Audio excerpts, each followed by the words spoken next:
क्योंकि बार बार आप कह रहे हैं एनकाउंटर फर्जी है, जाति के आधार पर अपराधी को मारा गया। अपराधी के प्रति इतनी संवेदना क्यों? वो भी वो अपराधी जो इससे पहले 2 बार जेल जा चुका है। खुद उस अपराधी की बहन ने ये बात स्वीकारी है, आप फिर भी बार बार उसका सहयोग कर रहे हैं क्योंकि आगामी उपचुनाव है, इसलिए पीडीए को बचाना है, ये सब कर रहे हैं जाति की राजनीति। इसलिए इसके मतलब आप ये कहना चाहते हैं कि जो 2 बार जेल चला गया हो उसको तुरंत बुला के गोली मार दीजिए, वो अपराधी नहीं है क्या? 2 बार जो जेल गया वो अपराधी नहीं है? मेरी बात सुनिए। नहीं, आप कह रहे हैं कि 2 बार जेल गया, गोली नहीं, वो शरीफ ज्यादा गोली मार देनी है, यही है क्या? तो अगर यही है तो कितने अपराधी कितनी बार जेल गए हैं आप बताइए, जिन पे गंभीर मुकदमे है उत्तर प्रदेश के अंदर में, उनको तो नहीं गोली मारी गई। तो मेरा सवाल दूसरा है, मेरा सवाल ये है कि देखिए भारतीय जनता पार्टी की सरकार अन्याय कर रही है और हम अन्याय के खिलाफ आवाज उठाना मेरी जिम्मेदारी है। और विपक्ष ने, जनता ने मुझे चुना है कि अगर सरकार अन्याय कर रही है तो आवाज उठाओ, और आवाज उठाएंगे, क्योंकि ऐसा दुर्दांत अपराधी नहीं था जिस तरह से आपने इनकाउंटर किया है। ऐसा दुर्दांत था तो आप बताइए, क्या पूरा उत्तर प्रदेश कप रहा था उससे? क्या पूरा पूर्वांचल कप रहा था उसके नाम से? क्या पूरा डिस्ट्रिक्ट कप रहा था उसके नाम से? राकेश त्रिपाठी जी कुछ कहना चाह रहे हैं मुस्कुराते हुए। बिल्कुल राकेश त्रिपाठी जी जरा बताइए, उत्तर प्रदेश में 0 टॉलरेंस नीति अपनाई जा रही है, और अगर हम अपना आंकड़ा एक दिखाएं, बताएं अपने दर्शकों को, जाति के आधार पर बोल रहे हैं कि एनकाउंटर होता है। राकेश त्रिपाठी जी आपका रिएक्शन पहले तो मैं अनुराग भदौरिया को आग्रह पूर्वक कहूंगा कि भाई जब ये बोलते हैं तो सब लोग इनको सुनते हैं, जब कोई दूसरा बुला करे तो थोड़ा संवाद की परंपरा में विश्वास रखिए, आप भी सुना करिए धैर्यपूर्वक। देखिए कह रहे हैं कि बहुत बड़ा दुर्दांत अपराधी था, क्या उसको मार दिया गया? अरे भाई कोई दुर्दांत अपराधी होगा तो भी नहीं मारा जाएगा, कोई आतंकवादी होगा तो भी नहीं मारा जाएगा, इसके आधार पर सजा देने के लिए नहीं मारा जाता है। लेकिन अगर कोई पहली बार का भी अपराधी है, उसने पहली बार भी कोई अपराध किया या कभी अपराध नहीं किया है, लेकिन अगर वो पुलिस पर गोली चला रहा होगा तो क्या करे पुलिस? अनुराग भदौरिया कोई तो सॉल्यूशन समझा दीजिए ना कि अगर कोई अपराधी पुलिस पर गोली चला रहा है तो पुलिस क्या करे? पुलिस उसके सामने हाथ जोड़कर खड़ी हो जाए, उसकी चरण वंदना करने लगे, उसकी जाति पूछने लगे, क्या करेगी पुलिस? पुलिस गोली का जवाब तो गोली से ही देगी ना। और मंगेश यादव ने यही किया, गोली चलाई पुलिस पर, पुलिस ने रिटेलिएट किया, पुलिस ने प्रतिकार किया, पुलिस ने गोली का जवाब गोली से दिया और मंगेश यादव मारा गया। अब इसके बाद मंगेश यादव के एनकाउंटर पर आपके भी कोई सवाल है? राकेश त्रिपाठी जी का ये कहना है, अनुराग भदौरिया जी, की गोली का जवाब गोली से दिया है। अगर कोई अपराधी खड़ा है तो पुलिस वहां ये नहीं कहेगी भाई अपना नाम बताओ, अपनी जाति बताओ, अच्छा अगर तुम इस जाति से, चलो अब तुम्हारा एनकाउंटर करेंगे, ऐसा नहीं होता भदौरिया जी। मैं आपको एक और चीज बताती हूँ, आप जाति के आधार पर बोल रहे हैं ना, देखिए पुलिस की लिस्ट से ये आंकड़े निकाले गए हैं, जहां पर ब्राह्मणों के अगर एनकाउंटर देखें तो 20 हुए हैं, हिंदुओं के 140 हुए हैं, ठाकुर के 18 हुए हैं, यादव के 16 हुए हैं। तो फिर आप क्यों बार बार जाति के आधार पर इस एनकाउंटर को बोल रहे हैं, फर्जी बता रहे हैं? बोलूं मैं ये कह रहे हैं कि उस गोली चलाएगा, ठीक है गोली चलाएगा, तो मुख्य आरोपी क्या फूल बरसा रहा था क्या? उसने कुछ नहीं किया, वो हाथ ऊपर करके चला गया। सबसे बड़ा आरोपी नहीं किया ना, आत्मसमर्पण किया उसने कोर्ट में जाकर आत्मसमर्पण किया।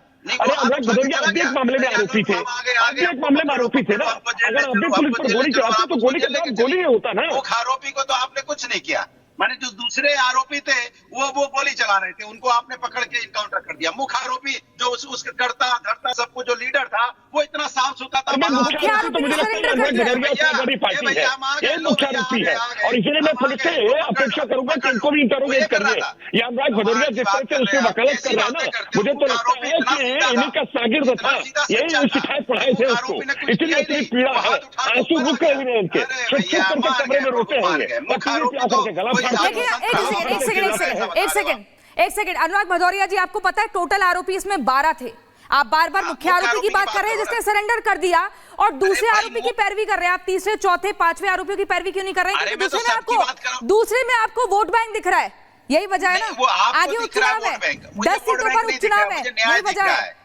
हम न्याय की बात कर रहे हैं, हम कह रहे हैं मुख्य आरोपी जो होता है वो सबसे खतरनाक होता है ना। मुख्य आरोपी जो होता है करता धरता, वो जेल के अंदर सरेंडर हो गया, और बाद बाकी सब जो दूसरे थे उनको मंगेश यादव को आप इनकाउंटर कर देते हैं। तो जो मुख्य आरोपी तो करता धरता होता है ना। विक्रम सिंह, छोटा सा रिएक्शन विक्रम सिंह देना चाहते हैं। विक्रम सिंह जी बोले। छोड़ो फालतू।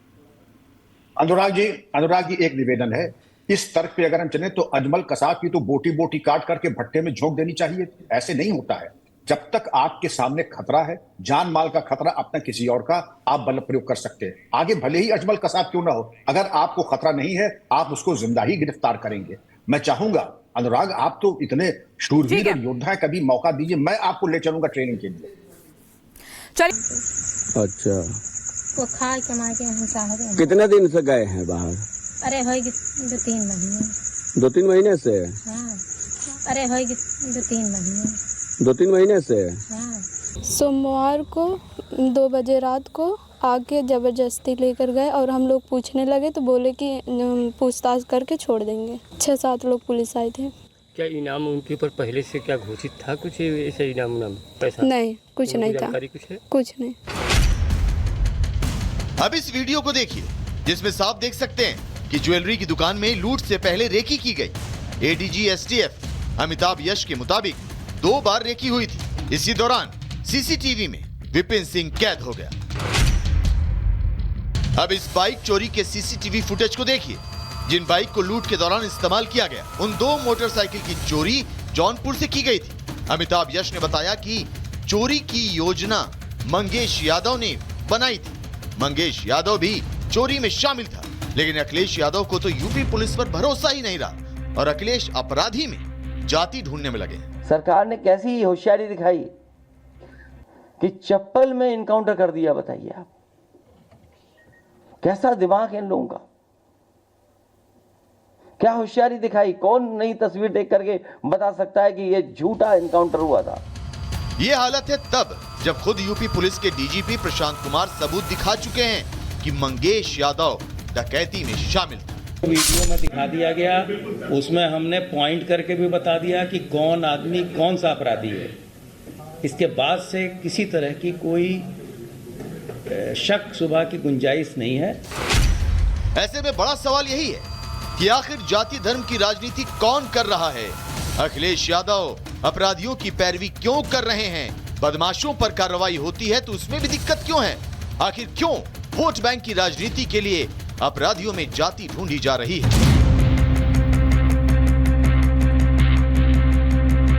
Bureau report, Republic Bharat. तो चलिए यहीं से चर्चा की हम शुरुआत करेंगे। जल्दी से बता देती हूँ कौन कौन हमारे साथ होगा। राकेश त्रिपाठी जो कि बीजेपी के प्रवक्ता है, हमारे साथ जुड़ गए हैं। विक्रम सिंह जी हमारे साथ जुड़ गए हैं, पूर्व डीजीपी उत्तर प्रदेश। और हमारे साथ सपा की तरफ से पक्ष रखेंगे अनुराग भदौरिया, प्रवक्ता है समाजवादी पार्टी के। आप सभी का बहुत बहुत स्वागत है। सबसे पहले अनुराग भदौरिया जी, आप ही के पास आते हैं। सवाल बड़ा ये है कि आखिर अखिलेश यादव अपराधियों की पैरवी क्यों कर रहे हैं? पुलिस ने सबूतों का अंबार लगा दिया है, बाइक चोरी हुई, किस तरीके से रेकी की गई, सब कुछ दिखा दिया है, फिर भी लगातार उनकी पैरवी कर रहे हैं, प्रेस कॉन्फ्रेंस कर रहे हैं और इस एनकाउंटर को फर्जी बता रहे हैं। देखिए सवाल मैं बोलूं, अगर आप टोकिएगा नहीं, सवाल यह है कि एक 19-20 साल का लड़का जिसका घर झोपड़ी का है, टूटा फूटा घर है, घर में ठीक से खाने की भी जगह नहीं, माफियाओं के घर देखे आपने, जो गुंडे माफिया है उत्तर प्रदेश में, उनके आलीशान बंगले हैं, करोड़ों की गाड़ियां खड़ी हैं और विक्रम जी बैठे हैं। सर जानते होंगे वहां पे बड़े बड़े अधिकारी सलाम ठोकने जाते हैं, वो माफिया आपको नहीं दिखाई पड़ते। लेकिन एक ऐसा लड़का जिसको आपने इतना बड़ा माफिया डिक्लेयर कर दिया, 1-2 दिन में इनाम भी 1 लाख रुपए का घोषित कर दिया, मुख्य आरोपी सरेंडर करता है, उसको तो आप जेल में डालते हैं, लेकिन दूसरा आरोपी को आप पकड़ लेते हैं और उसका एनकाउंटर कर देते हैं। अनुराग भदौरिया जी, अब कार्रवाई इस तरीके से होगी क्या? अगर कोई बहुत बड़ा माफिया है, बंगले में रहता है, तो उसको पकड़ के उसके खिलाफ कार्रवाई हो, अगर झुग्गी झोपड़ी में रह रहा है तो उसके खिलाफ कार्रवाई ना हो, इस तरीके से कार्रवाई की जाएगी? ऐसे कानून चलेगा क्या? और जब झुग्गी झोपड़ी में रह रहा है तो कमरा नंबर 404 में इतना सारा सोना कैसे ले गया? करोड़ों की कैसे इसने लूटपाट कर दी? तो वही तो मैं आपसे कह रहा हूँ ना, मुख्य आरोपी, जो मुख्य आरोपी था, जिसको मुख्य आरोपी बार बार कहा जाता है, मुख्य आरोपी तो सरेंडर कर रहा है। वही तो मैं आपसे कह रहा हूँ, जिसपे मुकदमे, गंभीर मुकदमे थे, वो सरेंडर करता है। और दूसरा आरोपी है चूंकि मंगेश यादव है, इसलिए आप उसका पकड़ के रातों रात उसका 1 लाख रुपए का इनाम भी घोषित कर देते हैं, उसका एनकाउंटर भी कर देते हैं। आप बताइए, एक बच्चे के घर में अगर बुखार आ जाता है किसी को ना, तो पूरा परिवार बेचैन हो जाता है। बच्चे के अगर 103 डिग्री बुखार आ जाए तो पूरा परिवार घूमने लगता है डॉक्टर के आगे पीछे, और आपने तो उसको ले जाके 2 दिन पहले एनकाउंटर कर दिया। भाई ऐसा कैसा एनकाउंटर है कि 5 तारीख को एनकाउंटर होता है, 2 दिन पहले आप ले जाते हैं 2 तारीख को। और एक माँ, एक बेचारी बुजुर्ग माँ, एक लाचार माँ ये बात रोते रोते कह रही है, एक बहन एक रोते रोते कह रही है, क्या आप इस देश की माँ पे विश्वास नहीं करेंगे? क्या कह रही है माँ और बहन? क्या कह रही है, जरा बताइए, क्या कह रही है वो? क्या कह रही है? नहीं कह रही है कि 2 दिन पहले ले गए, 2 तारीख को लेके गए, उसके बाद आपने क्या हुआ? उनकी उसके माँ बाद और बहन का एनकाउंटर वर्जन हो गया। सुना? वो कह रही थी कि उनके घर में नहीं बल्कि वो 2-3 महीने से बॉम्बे में रह रहा है, मुंबई में रह रहा है, वहां पर कमाने के लिए गया हुआ है। फिर घर से कहां से उसको पकड़ लिया? अरे मेरी बात तो सुन लीजिए जो मैं आपसे आप ही कह तो रहा बात हूँ, सुन जो रहे हैं, उन्होंने आप ही तो कह रहे हैं कहा बात। एक माँ ने जो, अरे सुन तो लीजिए, वर्जन रोज देखिए आप इतना दबाव किसी पे पूरा ठीक है। ऐसे लग गया जैसे वर्ल्ड का सबसे बड़ा माफिया मंगेश यादव था। ऐसा कहानी बता रहे हैं, डीजीपी भी लग गए, पूरी सरकार लग गई, सब कूद पड़े बचाने के लिए। अरे भैया इतना बड़ा माफिया क्या था? ठीक है कि राकेश फरार त्रिपाठी जी, उत्तर प्रदेश, राकेश त्रिपाठी जी, ठीक है ठीक है। अनुराग भदौरिया जी, आपने यहाँ पर अपना पक्ष रख दिया। राकेश त्रिपाठी जी, किस तरीके से अब आप इसका जवाब देंगे? यहाँ पर ये कहा जा रहा है कि बड़े बड़े माफियाओं पे कार्रवाई नहीं होती, मुख्य आरोपी ने सरेंडर कर दिया लेकिन दूसरे को दौड़ा कर उसका एनकाउंटर किया गया। अब क्या इस तरीके से होता है? जो आरोपी 12 लोग इसमें शामिल थे ना? कि आप मेरा भी समय अनुराग भदौरिया को दे दीजिए, क्योंकि अनुराग भदौरिया जितनी ज्यादा इस तरह की बकवास करेंगे ना, जनता के बीच में उतना ही ज्यादा एक्सपोज होते जाएंगे। ये स्पष्ट तौर पर जनता के सामने आ गया है कि समाजवादी पार्टी ही अपराधियों की पनाहगार है, इनकी खैर करने वाली है। अरे अनुराग भदौरिया मत क्या करो भाई, तो फिर मैं चुप हो जाता हूँ, बोल लो आप, मैं चुप हो जाता हूँ, चिल्लाओ आप, हल्ला करो आप, शोर करो आप। यही आपका चरित्र है ना, मूल चरित्र है समाजवादी पार्टी का, अपराधियों के पक्ष में खड़े हो जाना, अपराधियों की वकालत करना, अपराधियों के मारे जाने पर, अपराधियों के जेल जाने पर आंसू बहाना, छाती पीटना, मातम बनाना, ये आपका चरित्र है, मैं जानता हूँ। और इसलिए मैंने कहा था कि मेरा समय भी अनुराग भदौरिया को दे दीजिए, ताकि अनुराग भदौरिया का ये चाल, चेहरा, चरित्र जनता के सामने ठीक से आ जाए, जनता ठीक से इस बात को देख ले कि कैसे समाजवादी पार्टी अपराधियों के पक्ष में नामजद होकर के खड़ी है और अपराधी के लिए कैसे तरह के कुतर के गढ़ने का काम कर रही है। जबकि मंगेश यादव कोई दूध का धुला नहीं, जिसके खिलाफ जौनपुर में, सुल्तानपुर में, प्रतापगढ़ में दर्जन भर मुकदमे हैं, दो बार जेल गया है। ये बात उसकी बहन और उसकी माँ इस बात को कंफर्म कर रही है कि वो जेल गया है।